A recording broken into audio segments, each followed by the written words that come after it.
فاسألوا أهل الذكر إن كنتم لا تعلمون। ওয়ালাইকুম আসসালাম ওয়া রাহমাতুল্লাহি ওয়া বারাকাতুহু। ওমান থেকে ভাই মোহাম্মদ আলমগীর হোসেন প্রশ্ন করেছেন যে আমি যদি একা একি নামাজ পড়ি তাহলে কি আমি একামত দিব, এবং সেই একামত দেওয়ার ক্ষেত্রে তিনি একটি শব্দ উল্লেখ করেছেন যে আল্লাহু আকবার আল্লাহু আকবার আল্লাহু আকবার আল্লাহু আকবার আশহাদু আল্লা ইলাহা ইল্লাল্লাহ আশহাদু আল্লা ইলাহা ইল্লাল্লাহ, অর্থাৎ একমতের বাক্যগুলি দুইবারে বলে তিনি প্রশ্ন করেছেন যে আমি কি এইভাবে শেষ পর্যন্ত একামত দিয়ে একা নামাজ পড়ব। সম্মানিত ভাইকে প্রশ্ন আরোপ করার জন্য ধন্যবাদ। বিসমিল্লাহ ওয়াসসালাতু ওয়াসসালামু আলা রাসূলিল্লাহ ওয়া আলা আলিহি ওয়া সাহবিহি ওয়া মান ওয়ালা। সম্মানিত সকল দিনী ভাই ও বোনেরা, আমাদের ভাই মোহাম্মদ আলমগীর হোসেন যে প্রশ্ন করেছেন যে একাকী সালাত আদায় করার সময় একামত দিতে হবে কিনা। হ্যাঁ, একাকী সালাত আদায় করার সময় একামত দিতে হবে, তবে সেটা যদি মুসলিম এলাকা হয় যেখানে আজানের ব্যবস্থা আছে, সেখানে আজানের দেওয়ার প্রয়োজন নাই, শুধু একামত দিয়েই সালাত আদায় করবে, নারী হোক অথবা পুরুষ হোক। তবে যদি এমন জায়গাতে নামাজ পড়তে হয় একাকী নামাজ, যেখানে মসজিদ নাই বা আজান একামতের ব্যবস্থা নাই, দেওয়া হয় না, সে জায়গায় মরুভূমি, মরু অঞ্চল বা সফরে, তাহলে সে আজানও দিবে একামতও দিবে, যদিও সে একাকী নামাজ পড়ে। আর নামাজ আসলে যেটা শহর এলাকা অর্থাৎ যেখানে জনবসতি রয়েছে, সেখানে নামাজ একাকী পড়ার শরীয়তসম্মত ওজর ব্যতীত একাকী পড়ার কোনো সুযোগ নাই। বরং একাকী নামাজ পড়লে সেক্ষেত্রে রাসূল সাল্লাল্লাহু আলাইহি ওয়াসাল্লাম থেকে যে সহিহ হাদিসগুলো বর্ণিত হয়েছে যে তিনি আব্দুল্লাহ ইবনে উম্মে মাকতুম তেনাকে অন্ধ সাহাবীকে অনুমতি প্রথমে দেওয়ার পরে আবারও তাকে পুনরায় মসজিদে এসে সালাত আদায় করার জন্য জামাতে রাসূল সাল্লাল্লাহু আলাইহি ওয়াসাল্লাম তাকে আদেশ করলেন, অথচ তিনি অন্ধ, তার বাড়ি থেকে মসজিদে নিয়ে আসার মতো কেউই নাই, এবং মসজিদে নববী থেকে তার বাড়িও অনেক দূরে, রাস্তাঘাটে অনেক সমস্যা রয়েছে, বাধা বিপত্তি রয়েছে। এরপরও রাসূল সাল্লাল্লাহু আলাইহি ওয়াসাল্লাম এতগুলি সমস্যা থাকার ব্যক্তিকেও জামাতে এসে নামাজ পড়তে বলেছেন।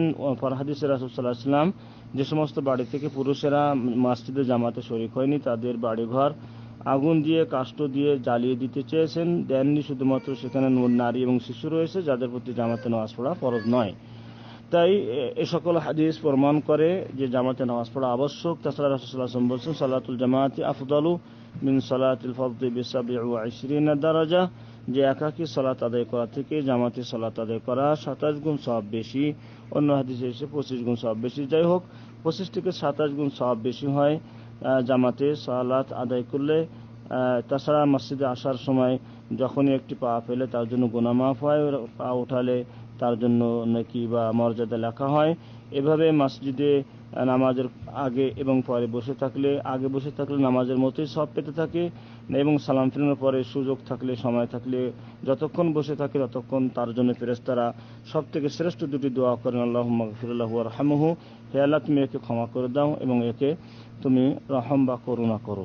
সম্মানিত সকল দিনী ভাই ও বোনেরা, এ সমস্ত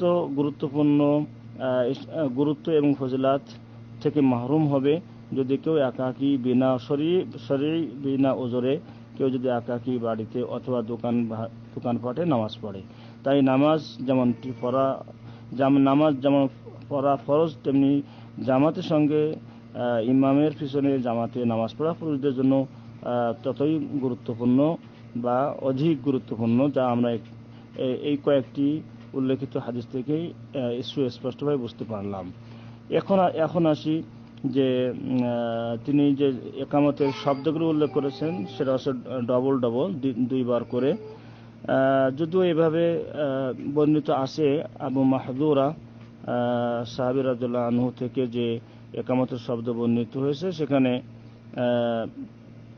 একামতের শব্দ ডবল রয়েছে আবু মাহযুরার হাদিসে। এই হাদিসটাও সহিহ আবু দাউদে ইমাম আলবানী রাহিমাহুল্লাহ তিনি সহিহ বলেছেন।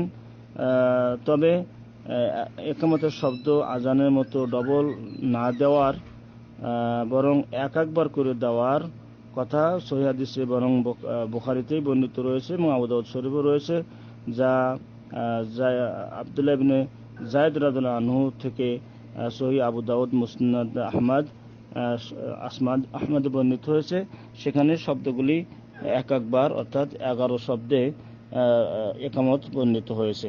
তাছাড়া সহিহ বুখারীতে বর্ণিত হয়েছে বিলাল রাদিয়াল্লাহু আনহু থেকে যে রাসূলুল্লাহ বিলাল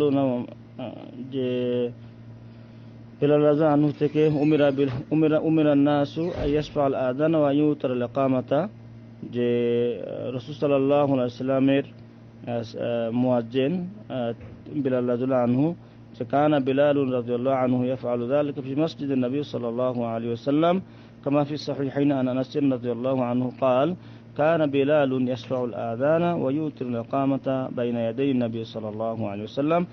আনাস রাদিয়াল্লাহু আনহু বর্ণনা করেছেন যে রাসূলুল্লাহ সাল্লাল্লাহু আলাইহি ওয়াসাল্লামের সামনে মসজিদে নববীতে বিলাল রাদিয়াল্লাহু আনহু আযানকে 2 বার করে বলতেন এবং ইকামতকে 1 বার করে বলতেন রাসূল সাল্লাল্লাহু আলাইহি ওয়াসাল্লামের সামনে। হাদিসটি সহিহ বুখারীতে বর্ণিত রয়েছে। তাই সহিহাইন এবং বুখারী এবং মুসলিম উভয়তে বর্ণিত রয়েছে আনাস রাদিয়াল্লাহু আনহু থেকে। তাই এ বিষয়ের সঠিক বেশি উত্তম হলো 1 বার করে আযানের শব্দগুলি বলা, আর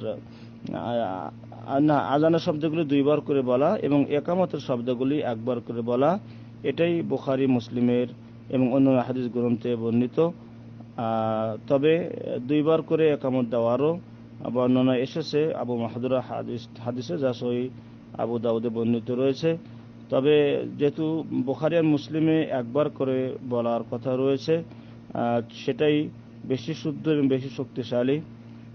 আর 2 বার করে ইকামতের কথাও এসেছে আবু দাউদে।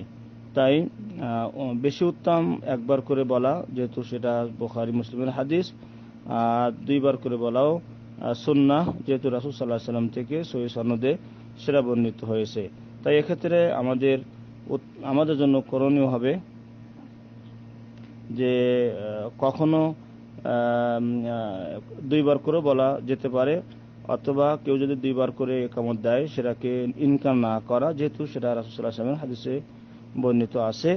তবে বুখারী মুসলিম এবং অন্যান্য হাদিসে যেহেতু 1 বার করে ইকামতের শব্দগুলো এসেছে, তাই সেটাই বেশি আমল করাটা বেশি উত্তম, যেহেতু সেটা বেশি সহিহ হাদিসে বর্ণিত, বুখারী মুসলিম বর্ণিত, এবং এটাই মক্কা মদিনা হারামাইন শরীফাইন কাবা ঘর এবং মসজিদ নববীতে তথা সকল সৌদি আরবের সকল মসজিদে 1 বার করে ইকামতি দেওয়া হয়।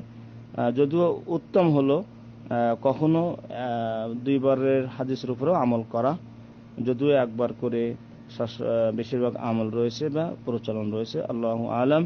হাদা ওয়া সাল্লাল্লাহু আলা নবিয়িনা মুহাম্মদ ওয়া আলা আলিহি ওয়া সাহবিহি আজমাইন। আসসালামু আলাইকুম ওয়া রাহমাতুল্লাহি ওয়া বারাকাতুহু।